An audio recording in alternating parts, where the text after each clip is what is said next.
Hello world, it's me, the boy P, aka the real gamer. I'm bringing you another video.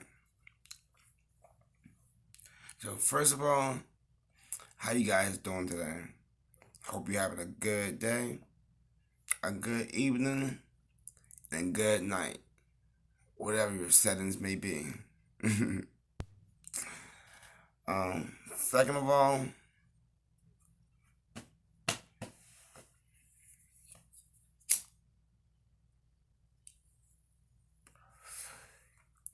this is a BB right here. I'm your birthday boy. So yeah, it's my birthday. So even though it's my birthday, we never take a day off. So I'm bringing you another video of what's that console. And if you've been following the order of things, I've been going from like the first generation on up. Right now we're in the fifth generation. The fifth generation, which is my favorite generation. So if you just now this is the first video you're watching, usually when people think of the fifth generation, if they even know what the fifth generation is, they think of the Sega Saturn, the PlayStation, Sony PlayStation, and then Nintendo 64. But there was far more consoles than that. Man, it was the Wild Wild West for real. Back in the mid-90s. Simply because Nintendo was a juggernaut for so long. They fixed the video game crash in 1983, and they became a juggernaut. But a little company by the name of Sega was able to compete. With them and bring heat. The Genesis is Sega's best selling console, by the way. But anyways, they saw that Sega was actually competing against Nintendo. And a lot of electronics saw that, so when they saw that, they figured that, hey, we can join in too. And we can beat Nintendo, and we can make money.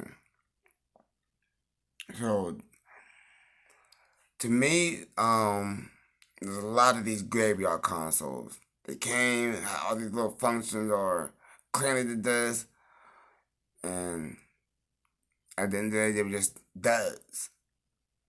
A dud in time, a dud in history. But they're very important, these systems, because with these systems, you see the failures, you see what to do and what not to do. So it wasn't for the failures and them sacrificing themselves, we wouldn't have the good gaming experiences that we have now.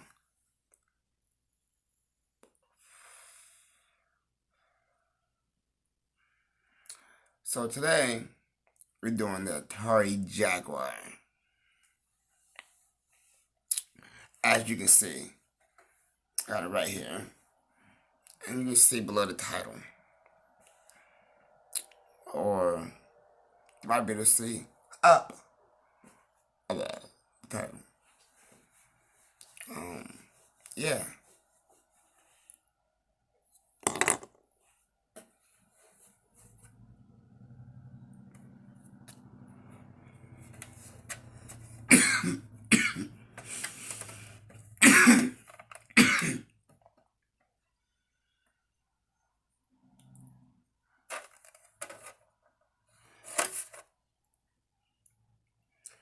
True controller ports. Got your power button right there.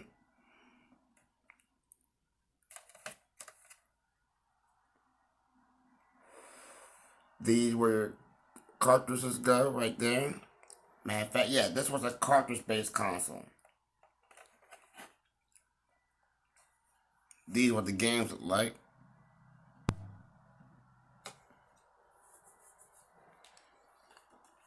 And these are what the controllers look like.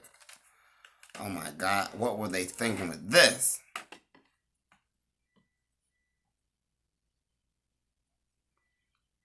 I will say that I do like how they got these right here. This wasn't it. This should have been like able to be insert in and out. In and out. That's how they should have made this. Cause I like these grips on the side.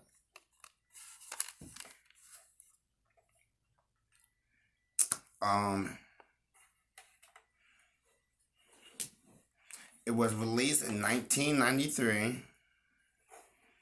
Development began in the early 1990s.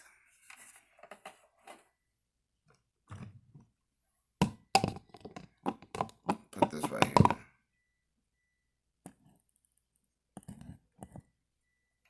Put this right here. 50 games were released for the system. And another major thing about the system that they tried marketing, that was, or not tried, this was their number one selling point when it came to this system. They claimed that this was 64-bit. Yes, they claimed that this was 64-bit. And notice that I said this was released in 1993. Whoa, that's like 3 or 4 years before the Nintendo 64. So you're probably thinking, why haven't I heard of this? And why didn't it blow up? Because the graphics on this thing sucks. And when they say this was 64-bit, they're lying. They have two 32-bit ships by the name of Tom and Jerry that kind of work with each other, kind of don't. And it was very hard to develop games for this system. But yeah, let me show you the back.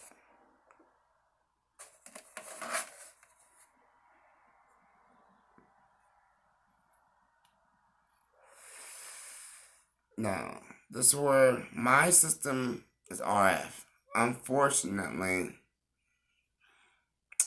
you gotta use RF on this bad boy right here, so the picture quality sucks. And this is where your power cord will go. So, you see that right there? That right there gave this console the ability to have an add-on. And what might that add-on might be?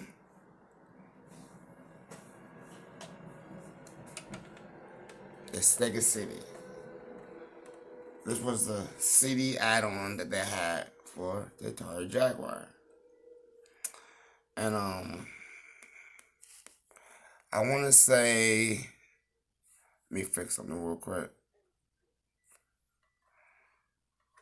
The Atari CD, the Jaguar CD was released in September 21st, 1996. And it was discontinued in 1996. Only 13 games were released for this, bringing the system to a grand total of 63 games released.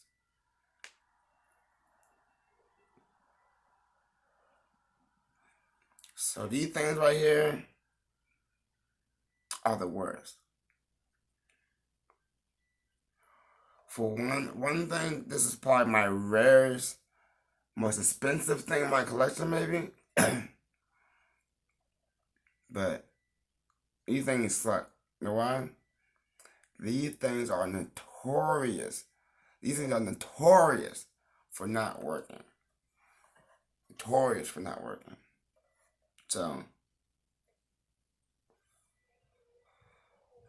if you get one of these, plan on it not working. Even if you buy it off somebody and it says working and working order and all this other good stuff, be prepared to when you get it, it's probably not gonna work. These things are as terrible as the Philips CDI 220s.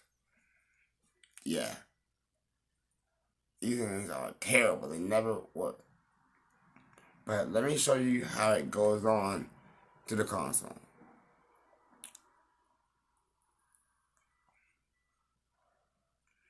They made it to where like it goes on top of the system like at 32x.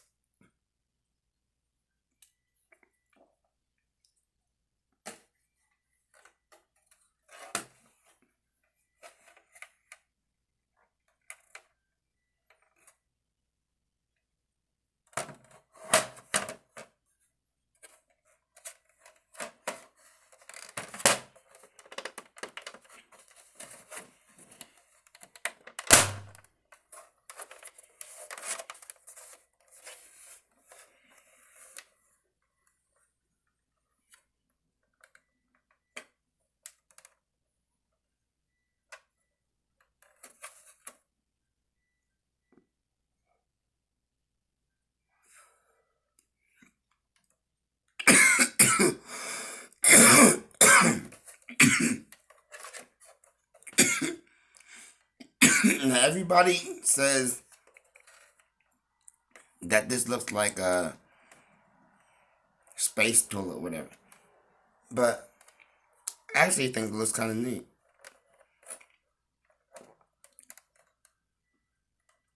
Now I will say,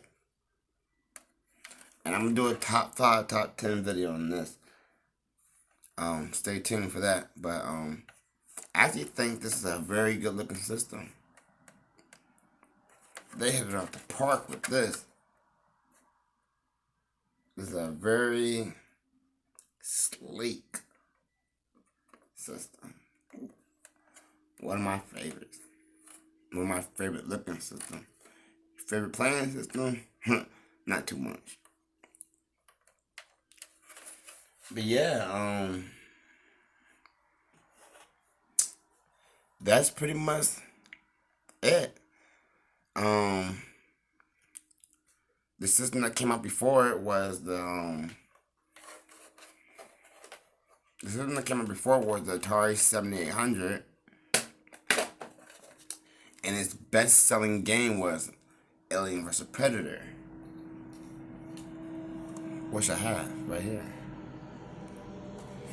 And it was supposed to have a 32-bit version too, called the Atari Panther, but it got canceled. Let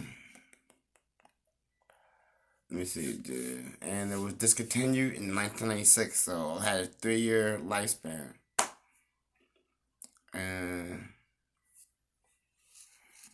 let me see, and it sold less than 150,000 units. That's not good. Not good at all. That's not good. But I will say this. Give it a chance. You got some gems in this system, and I like it. I think it's fun. There is some fun games that can be found in this system. So, yeah, that's it. That's it. That's all I can think of to tell you. After my experience, I heard about it a couple years ago and I was blown away. I never even knew this system even existed. And I knew I always wanted to have one once I saw it. So, yeah. We out of here. You guys always remember that God loves you, and so do I. So you guys enjoy yourselves, enjoy the rest of the day, and stay tuned. And oh yeah, please, please subscribe, like, share, leave comments on the video. It really helps me out a lot. I put a lot of money into getting these and stuff like that, and I do research and stuff. I'm trying to make the channel better, so I'm leaving my Cash App on the bottom and stuff like that. If you guys want to donate, that I will really, really, really love to be able to make the channel better for you guys instead of using my camera phone all the time and stuff. But I have to live too, you know. I gotta survive, pay bills, get to work and stuff like that, gas, rent. So I can't do everything. But if you guys want to donate, please, please do, so we can grow together and expand together. Cause when I expand, we all expand. Cause we're a team and we're a fan. So, peace out. We out.